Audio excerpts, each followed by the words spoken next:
नमस्कार दोस्तों, insurance adviser में आपका एक बार फिर से स्वागत है। आज हम जानेंगे LIC के निवेश प्लस प्लान के बारे में, जिसका टेबल नंबर है 849। निवेश प्लस एक सिंगल प्रीमियम यूलिप प्लान है। यूलिप अर्थात यूनिट लिंक्ड इंश्योरेंस प्लान। इस प्लान में जमा किए गए प्रीमियम को LIC शेयर मार्केट में निवेश करती है और इससे मिलने वाले रिटर्न से पॉलिसी धारक के इंश्योरेंस और इन्वेस्टमेंट्स दोनों ही सुनिश्चित होते हैं।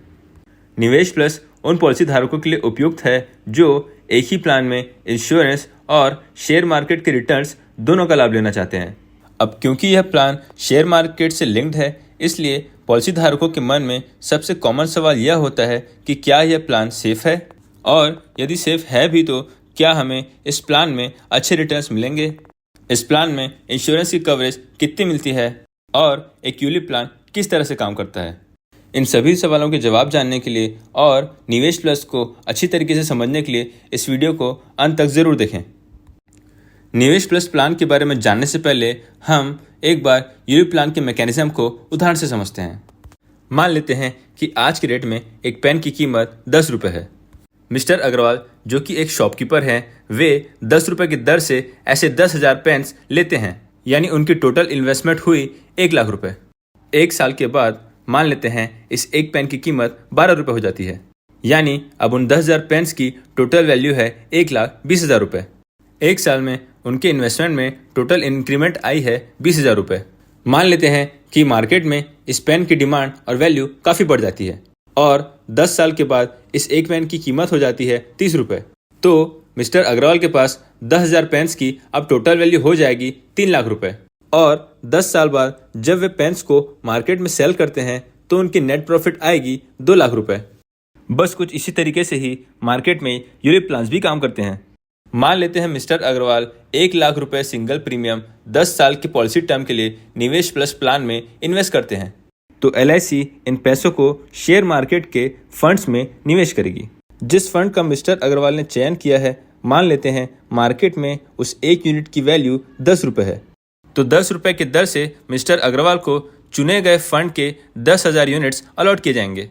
अब 6 साल बाद मार्केट में इस एक यूनिट की NAV अर्थात इस एक यूनिट की कीमत मान लेते हैं 15 रुपये हो जाती है, तो मिस्टर अग्रवाल की फंड वैल्यू की टोटल अमाउंट हो जाएगी 1.5 लाख रुपये।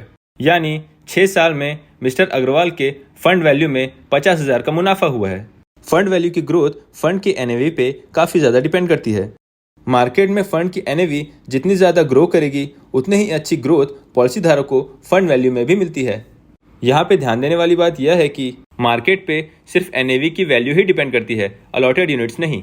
मार्केट के उतार या चढ़ाव से पॉलिसी धारक को अलॉटेड यूनिट्स का कोई लेना देना नहीं है। तो क्या हम ये मान लें कि पूरी पॉलिसी टर्म के दौरान अलॉटेड यूनिट्स कभी चेंज ही नहीं होंगे? नहीं, ये भी चेंज होते हैं। LIC जब भी पॉलिसी धारक को गारंटेड एडिशन के रूप में बोनस देना चाहेगी या पॉलिसी में किसी भी तरीके के चार्जेस का डिडक्शन करना चाहेगी, तो ये सारे लेन देन यूनिट्स के फॉर्म में ही होते हैं। मान लेते हैं LIC मिस्टर अग्रवाल को पॉलिसी के 6ठे वर्ष में गारंटेड एडिशन के रूप में 3,000 रुपये बोनस देना चाहती है और उस टाइम फंड के NAV की वैल्यू है 15 रुपये, तो LIC मिस्टर अग्रवाल के अलॉटेड यूनिट्स में 200 यूनिट्स को ऐड कर देगी। और उसी तरह LIC किसी तरीके के चार्ज में यदि 300 रुपये का डिडक्शन करना चाहती है, तो 15 रुपये के दर से LIC यहाँ 20 यूनिट्स का डिडक्शन करेगी।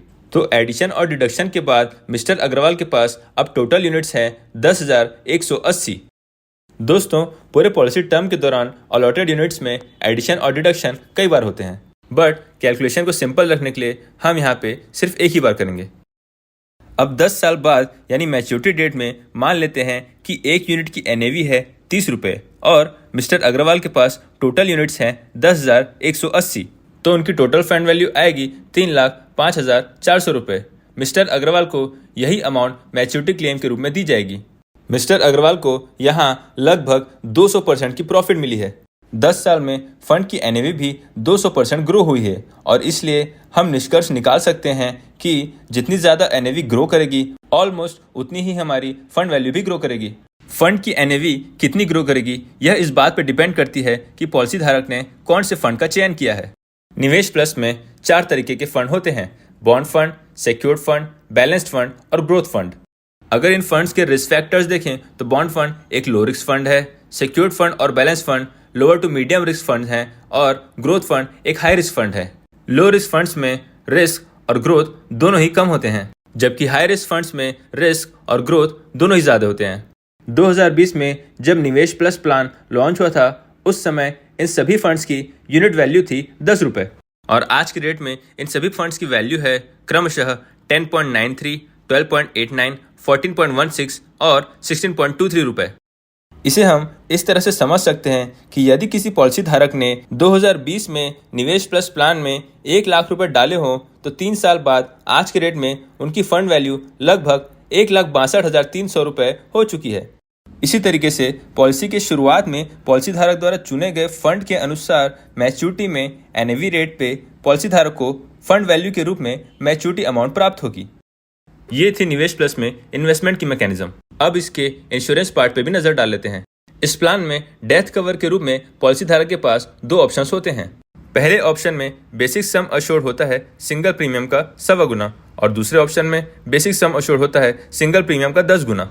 दोनों ही ऑप्शन में पॉलिसी धारक के परिवार को डेट ऑफ डेथ पे बेसिक सम अश्योर्ड या उस डेट पे फंड वैल्यू दोनों में से जो भी ज्यादा हो उसे डेथ क्लेम के रूप में पे किया जाता है। यदि मिस्टर अग्रवाल पहले ऑप्शन का चयन करते हैं तो उनकी बेसिक सम अश्योर्ड आएगी 1,25,000 रुपये और यदि वे दूसरे ऑप्शन का चयन करते हैं तो उनकी बेसिक सम अश्योर्ड आएगी 10 लाख रुपये। अब यदि मिस्टर अग्रवाल के साथ पॉलिसी के 6ठे वर्ष में कोई अनहोनी हो जाए तो पहले ऑप्शन के तहत उनके परिवार को फंड वैल्यू के 1.5 लाख रुपए डेथ क्लेम के रूप में पे किए जाएंगे।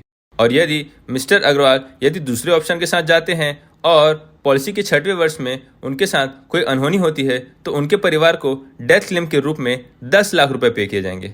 अगर लाइफ कवर की बात करें तो यहाँ बेसिक सम अश्योर्ड के रूप में पॉलिसी धारक को मार्केट रिस्क से एक तरीके से कैपिंग मिल जाती है, लेकिन इन्वेस्टमेंट पॉइंट ऑफ व्यू से इसमें ऐसी कोई भी गारंटी नहीं है।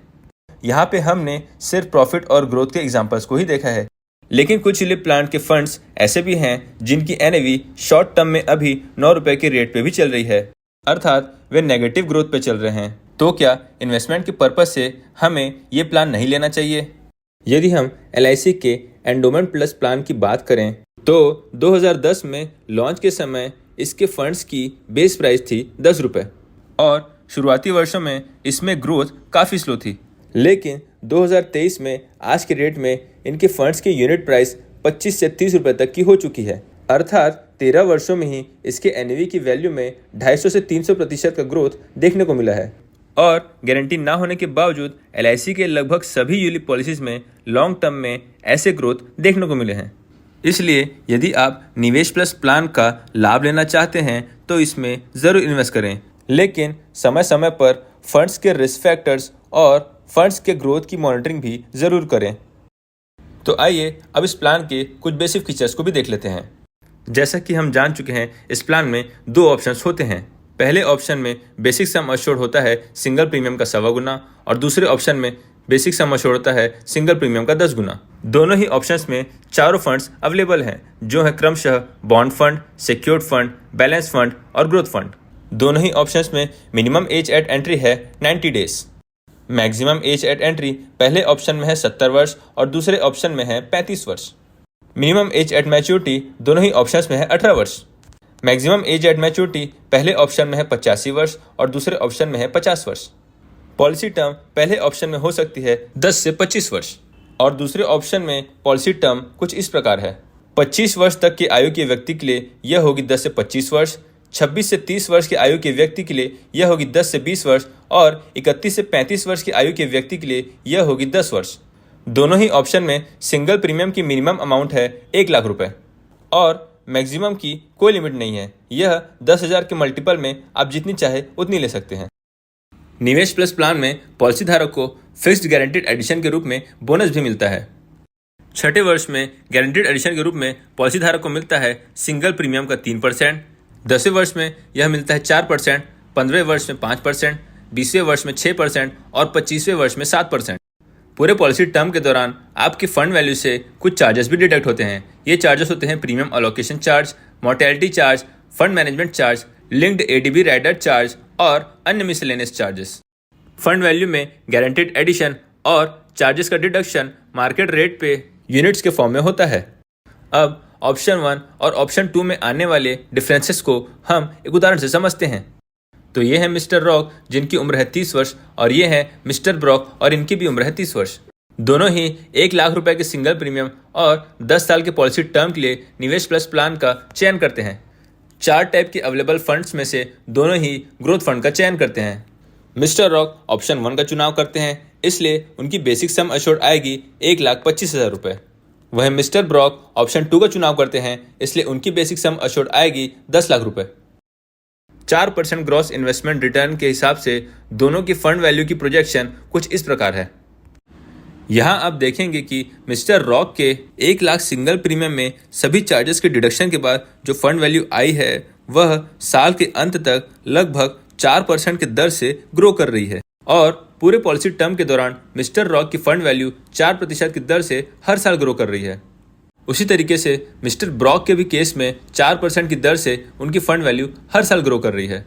लेकिन पॉलिसी के छठे वर्ष में 4% ग्रोथ के अलावा यहाँ 3,000 रुपये की गारंटीड एडिशन के कारण दोनों ही ऑप्शन में अतिरिक्त ग्रोथ दिखाई दे रही है। उसी तरीके से दोनों ही केसेस में पॉलिसी के 10वें वर्ष में 4,000 रुपये की गारंटीड एडिशन के कारण अतिरिक्त ग्रोथ दिखाई दे रही है।